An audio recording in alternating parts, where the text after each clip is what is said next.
if ever you are interested in knowing how to probably make a smaller organization grow big, according to me, there are few things which can really matter, and those have to be focused on right from the beginning.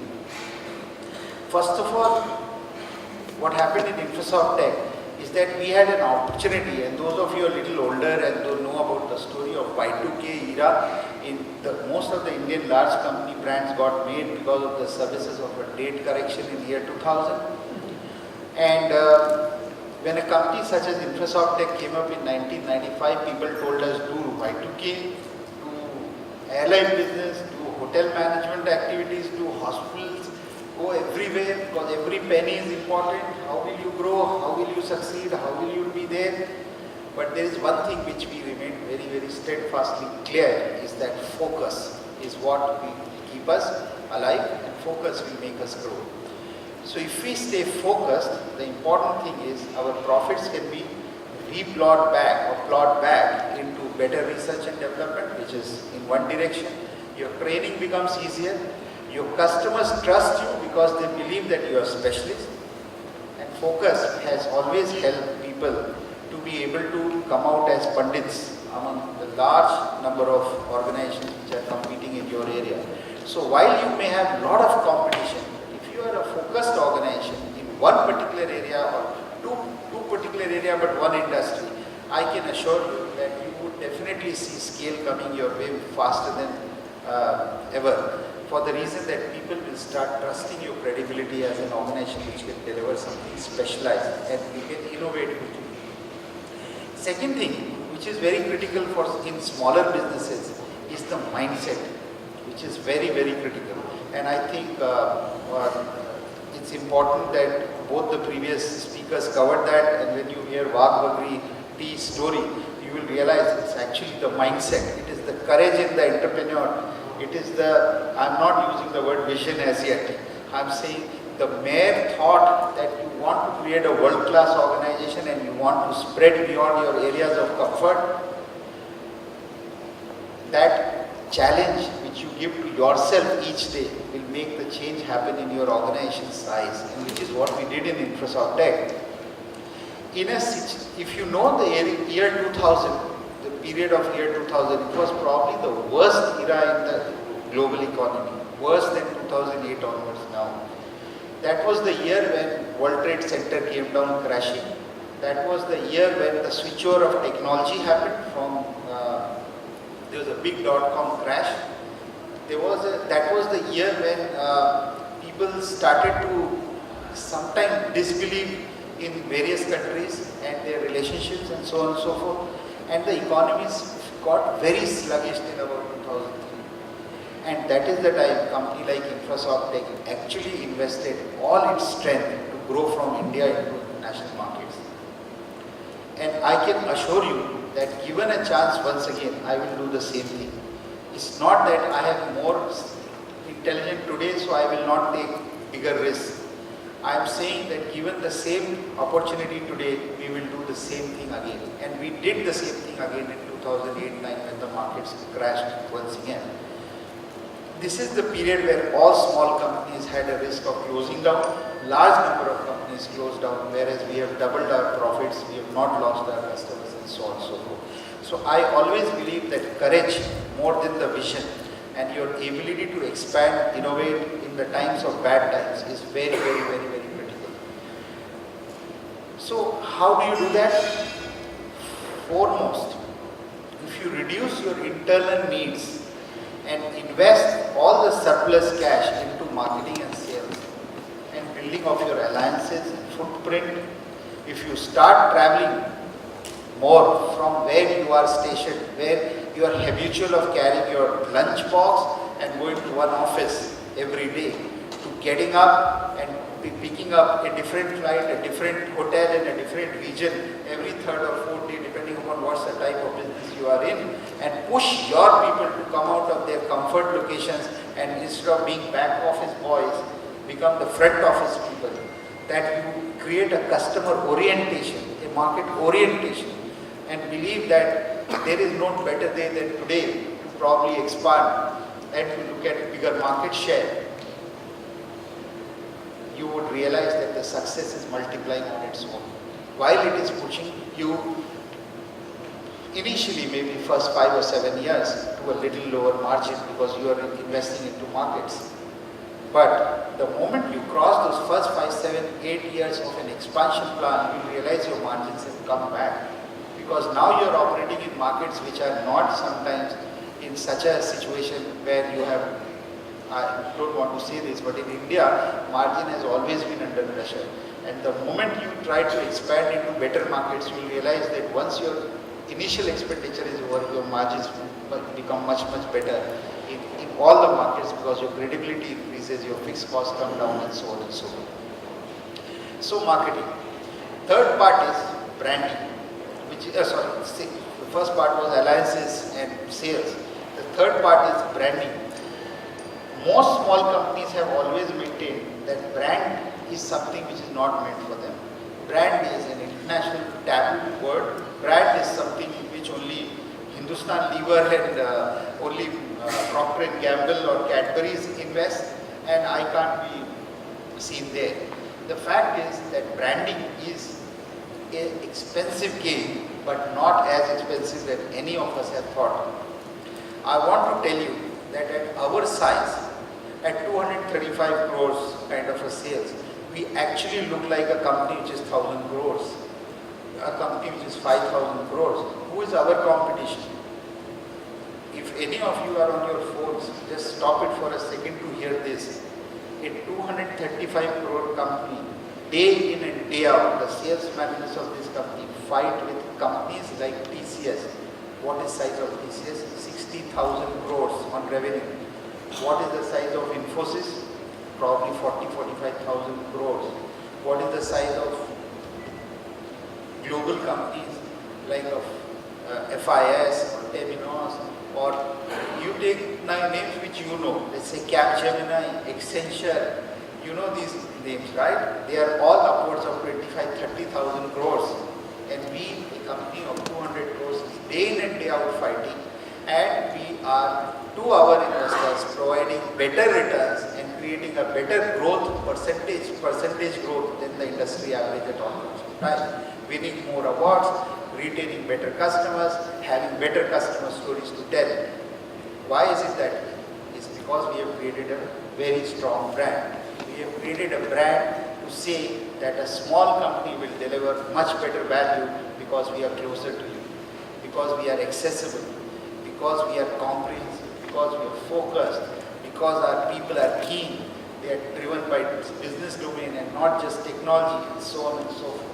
We build IP which others don't build, and these are real stories. I am not telling you a sales story. I can be tested on any of these factors, and the fact is that brand actually helps.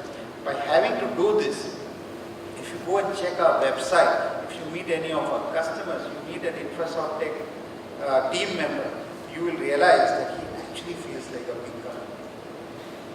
People, the fact that an entrepreneur India has called me here in the inaugural session means they believe that we are a good company. And that's the brand which is extremely valuable to put. And I am not telling you to create a false brand. I want you to create a big brand, a brand by which the customers trust. If somebody calls you at 12 o'clock at night, you stand up for them and give them the support. If a person wants to build his long career with you or bring his brother or sister as a referral to you, it's the brand which you should be able to build. You should be able to build a brand which is a good citizen in the country. So that brings me to the next point. What is a good citizen? In our company, because I had worked in large companies, I had worked in Tata's for 8 years, I had worked in SCL at that time, 2 years. My career happened in Forbes Group, a French company called Bradwan. I started from there. So maybe it was a training in me. I had the dream of creating a world-class organization, irrespective of the size. But the fact is, I also believed that to build credibility, the most important thing is transparency. Most important thing is that you don't tell a lie and don't do anything wrong. and I'll give you a small example a little later. I'll just complete this part. That we created a very, very strong fabric of compliance and governance. A very strong, transparent, very highly governed organization which had process orientations, certifications, audits, all of that continuously happened. People said, why are you paying so much of money to an Ernst & Young? Why are you going to Deloitte for a report? Why are you asking for benchmarking of your products? You are a small size organization. You are a sparrow. Why are you behaving like an eagle? Why are you trying to... you are a Cessna. Why are you trying to behave like a Sukhoi? You know, so the point is that if I don't behave like this, I will remain a sparrow or I will remain a Cessna. And I want to become a Sukhoi. I want to be a feared fighter jet. And therefore, it's very important that you create an organization which is of repute, credibility, and all of that which comes because of a very strong backbone of transparency. Transparency in accounting and audit standards, management, HR policies, processes, the way you relate yourself to customer services, commitments, contracts which you sign, and so on and so forth, and compliance and governance in terms of standards and rules and regulations which you follow in each country, including immigration laws and work permits and so on and so forth, wherever it is applicable. Lot of that does not apply to you, but lot of it which I am telling you applies to you in your own business. So please,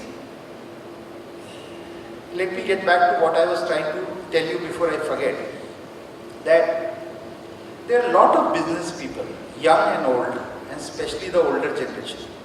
The older generation, including me, that always said, let's avoid this tax. Let's take this money home. Because if I am an entrepreneur, I should take my money home. It's obvious. It's my shop, it's my business. So I will not differentiate between my business and me. When I created this company, I said the first thing we will do is to differentiate between us and the company. We will take a salary like an employee, and rest of it will be like facilities which are available to any top management depending upon what is the size of the company. So people said, are you mad? You could buy a mall, you could do this, that, or you could live abroad. Just don't pay taxes.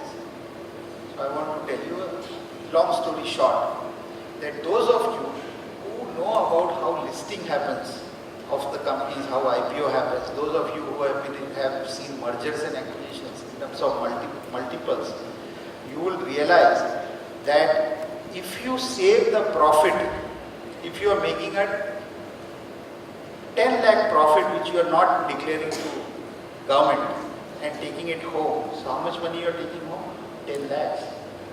If you declare it and pay tax, and tomorrow you go to an IPO or tomorrow you get acquired, what is your value in the market? It's multiplied either by 10 or 20 or 30 or 50 depending on which industry you are. If you are a Flipkart, or I don't want to get into those comparatives, but you understand what I'm saying?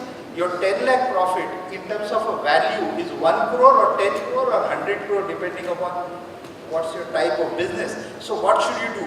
Eat up your 10 crore today. Remember that Amitabh Bachchan's dialogue in Diwar, that Dabur साहब एक ज़माने में एक आदमी के पास सोने की मुर्गी थी, सोने के अंडे देने वाली मुर्गी थी, उसने सोचा कि वो सारे अंडे एक दिन में खा ले.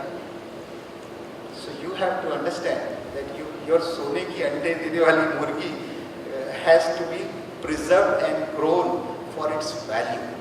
Because as an entrepreneur, you have a good car, you have a house, you are sending your children or brothers, sisters to good schools, you are living a good life.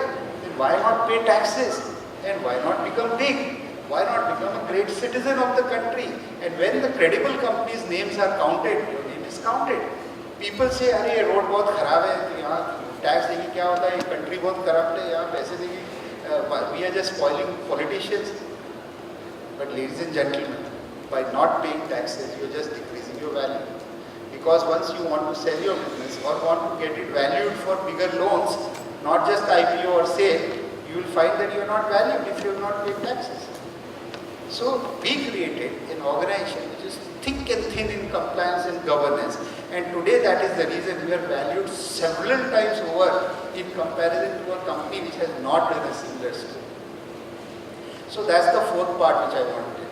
And fifth and the most important, and I won't bore you beyond this, I think I will otherwise not get the tea next time, is the part that you have to appreciate that you can't shortchange anybody, either the client nor the people. There was an old story, I'll not get into the story, there was an old saying that you can shortchange only, you can fool some people at some time and not all people all the time. So the fact is that in your relationships, if you remain true to your customers and to your people and build that equality, the fact is that no owner actually drives his own or her own business. The business is driven by people. Business is any business, even if you run a kirana shop, it's run by that small errand boy who goes to homes to deliver, and your people who come and open your shop, and the delivery boys who come and bring in those small autos various things for your shop every day. You are not running it. So please come out of that feel that you are running everything. The fact is that bigger organizations and even bigger organizations are run by all other people but the owners. And smaller businesses are also run by other people. And without a customer believing in you as a trustworthy organization, you cannot grow. So we genuinely believe that Infrasoft Tech should never shortchange a set of people or set of customers. And I'm extremely proud, that is the reason why we have a long customer retention. And on the Facebook and on the other internet world, we have ex-people, Infrasoft Tech associations which are just growing, and each day people talk very fondly about our company, even when they have left, and they are very happy to come back if I ever want them to come back to Infrasoft Tech, or if I ever want to create another organization. So in short, that's the story of Infrasoft Tech. I'm sorry if you didn't find it short, because I didn't have much of a story more to tell you. I tried to put all my thoughts in one place and tried to narrate something to you. I hope it has been some value. Thank you very much and have a great day.